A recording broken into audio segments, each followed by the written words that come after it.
Hi everyone, welcome back to Visually Hidden Selects.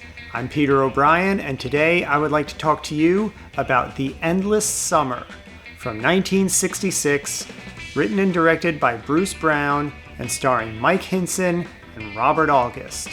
This film is a documentary that chronicles the globe-trotting adventure of two surfers and their pursuit for the endless summer. And even though this film was released in 1966, it was actually filmed in 1963 over the course of about 8 months, and then it took another 5 to 6 months to edit it.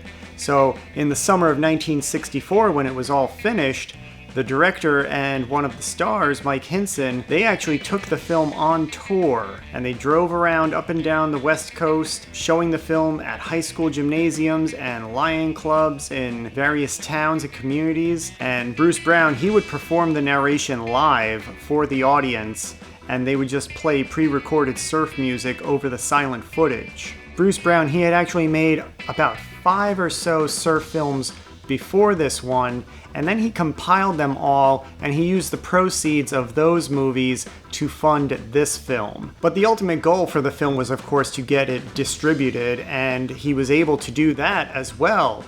And when it was released nationally and then globally, this film that cost $50,000 to make wound up grossing between 20 and 30 million around the world, which is pretty impressive for a documentary about a niche sport like surfing.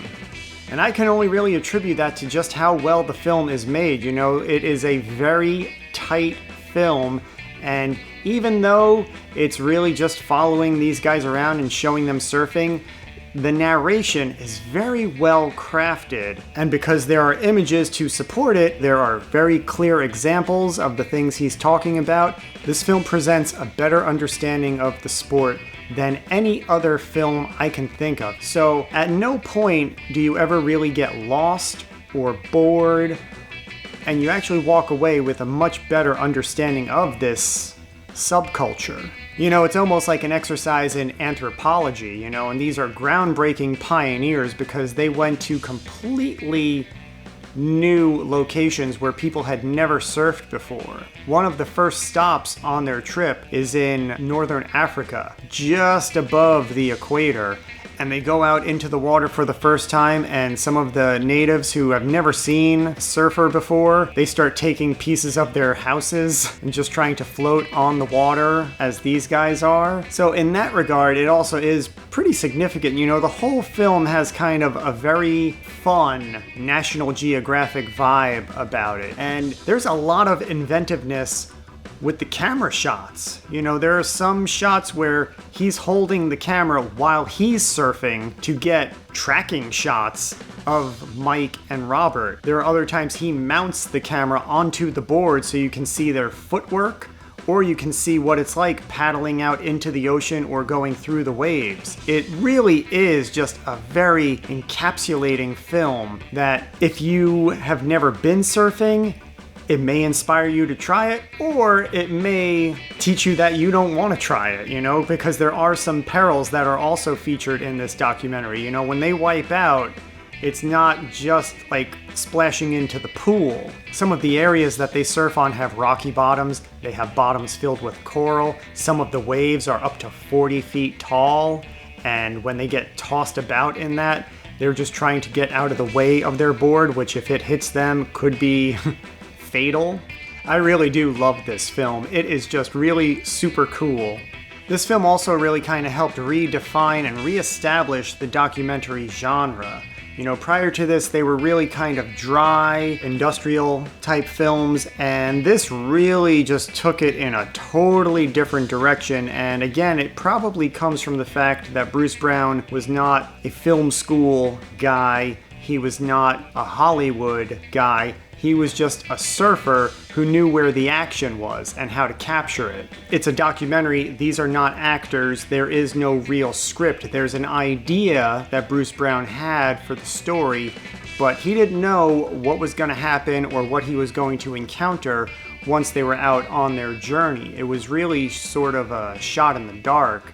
And one of the highlights of the film is actually the crafting of the narrative, and the characters that you meet along the way. Of course, Mike and Robert are the two main characters, but one guy that stands out and I think is my personal favorite is Terrence Bullen, who they meet in South Africa. And he just, on a whim, while they're hitchhiking, decides to drive them about 2,000 miles through the country to their next location and hangs out with them for quite a few weeks.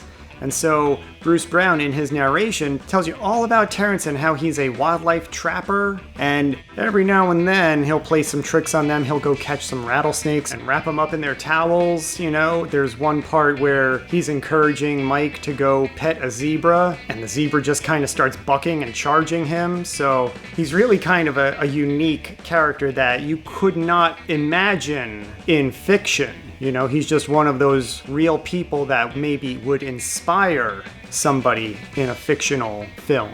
I have two favorite parts in this film. I love the whole thing from start to finish, but the first one is when the guys set out for Cape St. Francis in South Africa. They have to journey 3 miles across a dune desert landscape before they reach the ocean, and they're not even sure if they're going in the right direction or not. But once they get there, they discover the perfect wave, which is a really kind of neat and beautiful little sequence. It really is kind of a highlight of the film, because when you think of surfing, you think of these 40-foot waves and riding down the barrel and the pipeline and everything, and really the perfect wave is maybe about 3 or 4 feet tall, and you're just able to coast along indefinitely. And they're able to do that a number of times in this one perfect spot in Cape St. Francis in South Africa.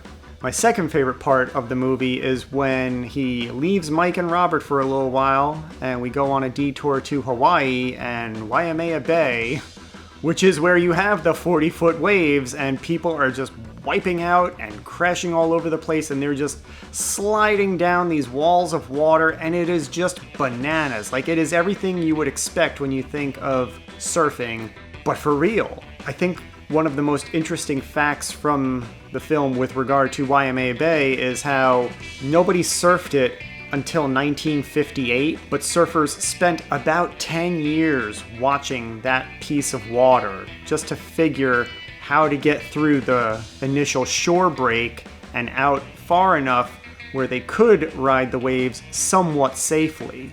Seriously, the Waimea Bay sequence is insane. But it also has a really significant role in the development of independent film. Back in the early 1960s, independent film was really kind of a rare thing. It was not common, and they had some film festivals, but a lot of that was really just starting up, and it was also more of kind of a European thing. This really is almost a cornerstone in that particular style of filmmaking, where it's not reliant on studio budgets or star power.